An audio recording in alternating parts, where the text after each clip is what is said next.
There is a time in every man's education when he arrives at the conviction that envy is ignorance, that imitation is suicide, that he must take himself for better, for worse, as his portion, that though the wide universe is full of good, no kernel of nourishing corn can come to him but through his toil bestowed on that plot of ground which is given to him to till. The power which resides in him is new in nature, and none but he knows what that is which he can do, nor does he know until he has tried. This is my wish for you: comfort on difficult days, smiles when sadness intrudes, rainbows to follow the clouds, laughter to kiss your lips, sunsets to warm your heart, hugs when spirits sag, beauty for your eyes to see, friendships to brighten your being, faith so that you can believe, confidence for when you doubt, courage to know yourself, patience to accept the truth, love to complete your life.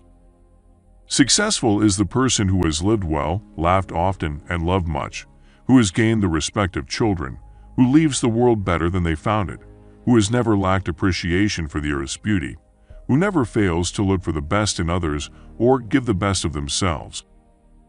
Enthusiasm is one of the most powerful engines of success. When you do a thing, do it with all your might. Put your whole soul into it. Stamp it with your own personality. Be active, be energetic, be enthusiastic and faithful, and you will accomplish your object. Nothing great was ever achieved without enthusiasm. The lover of nature is he whose inward and outward senses are still truly adjusted to each other, who has retained the spirit of infancy, even into the era of manhood. His intercourse with heaven and earth becomes part of his daily food. In the presence of nature, a wild delight runs through the man in spite of real sorrows. To get up each morning with a resolve to be happy is to set your own conditions to the events of each day. To do this is to condition circumstances instead of being conditioned by them. The glory of friendship is not the outstretched hand, not the kindly smile, nor the joy of companionship. It is the spiritual inspiration that comes to one when you discover that someone else believes in you and is willing to trust you with a friendship. To be a star, you must shine your own light, follow your path, and don't worry about the darkness, for that is when the stars shine brightest. Always do what you are afraid to do. Cultivate the habit of being grateful for every good thing that comes to you, and to give thanks continuously. And because all things have contributed to your advancement, you should include all things in your gratitude. For each thorn, there's a rosebud. For each twilight, a dawn. For each trial, the strength to carry on. For each storm cloud, a rainbow. For each shadow, the sun. For each parting, sweet memories when sorrow is done. The good news is that the moment you decide that what you know is more important than what you have been taught to believe, you will have shifted gears in your quest for abundance. Success comes from within, not from without. What I must do is all that concerns me, not what people think. This rule, equally arduous in actual and intellectual life, may serve for the whole distinction between greatness and meanness. It is the harder because you will always find those who think they know what is your duty better than you know it. It is easy in the world to live after the world's opinion. It is easy in solitude to live after our own. But the great man is he who in the midst of the crowd keeps with perfect sweetness the independence of solitude. Guard well your spare moments. They are like uncut diamonds. Discard them and their value will never be known. Improve them and they will become the brightest gems in a useful life. The civility of no race can be perfect whilst another race is degraded. It is a doctrine alike of the oldest and of the newest philosophy that man is one, and that you cannot injure any member without a sympathetic injury to all the members. Hidden away in the inner nature of the real man is the law of his life, and someday he will discover it and consciously make use of it. He will heal himself, make himself happy and prosperous, and life in an entirely different world. For you will have discovered that life is from within and not from without. Without ambition, one starts nothing. Without work, one finishes nothing. The prize will not be sent to you. You have to win it.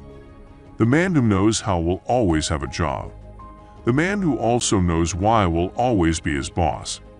As to methods, there may be a million and then some, but principles are few. The man who grasps principles can successfully select his own methods. The man who tries methods, ignoring principles, is sure to have trouble. Don't waste life in doubts and fears. Spend yourself on the work before you, well assured that the right performance of this hour's duties will be the best preparation for the hours and ages that will follow it. Nature never hurries. Atom by atom, little by little, she achieves her work. The lesson one learns from yachting or planting is the manners of nature. Patience with the delays of wind and sun, delays of the seasons, bad weather, excess, or lack of water. Do not be too timid and squeamish about your actions. All life is an experiment. The more experiments you make, the better. What if they are a little coarse, and you may get your coat soiled or torn? What if you do fail, and get fairly rolled in the dirt once or twice? Up again, you shall never be so afraid of a tumble. In spite of warnings, change rarely occurs until the status quo becomes more painful than change. People seem not to see that their opinion of the world is also a confession of their character. We are all inventors, each sailing out on a voyage of discovery, guided each by a private chart, of which there is no duplicate. The world is all gates, all opportunities. To believe your own thought, to believe that what is true for you in your private heart is true for all men, that is genius. Whoso would be a man must be a nonconformist. What I must do is all that concerns me, not what the people think. Nothing can bring you peace but yourself, nothing but the triumph of principles. As to methods, there may be a million and then some, but principles are few. The man who grasps principles can successfully select his own methods. As long as civilization is essentially one of property offenses, of exclusiveness, it will be mocked by delusions. Our riches will leave us sick. There will be bitterness in our laughter, and our wine will burn our mouth. Only that good profits, which we can taste with all doors open, and which serves all men. The virtue you would like to have, assume it is already yours, appropriate it, enter into the part, and live the character just as the great actor is absorbed in the part he plays. The right merchant is one who has the just average of faculties we call common sense, a man of a strong affinity for facts, who makes up his decision on what he has seen. He is thoroughly persuaded of the truths of arithmetic. There is always a reason in the man for his good or bad fortune in making money. Men talk as if there were some magic about this. He knows that all goes on the old road, pound for pound, cent for cent, for every effect a perfect cause, and that good luck is another name for tenacity of purpose. Man was born to be rich or grow rich by use of his faculties, by the union of thought with nature. Property is an intellectual production. The game requires coolness, right reasoning, promptness, and patience in the players. The characteristic of genuine heroism is its persistency. All men have wandering impulses, fits and starts of generosity. But when you have resolved to be great, abide by yourself, and do not weakly try to reconcile yourself with the world. The heroic cannot be the common, nor the common the heroic.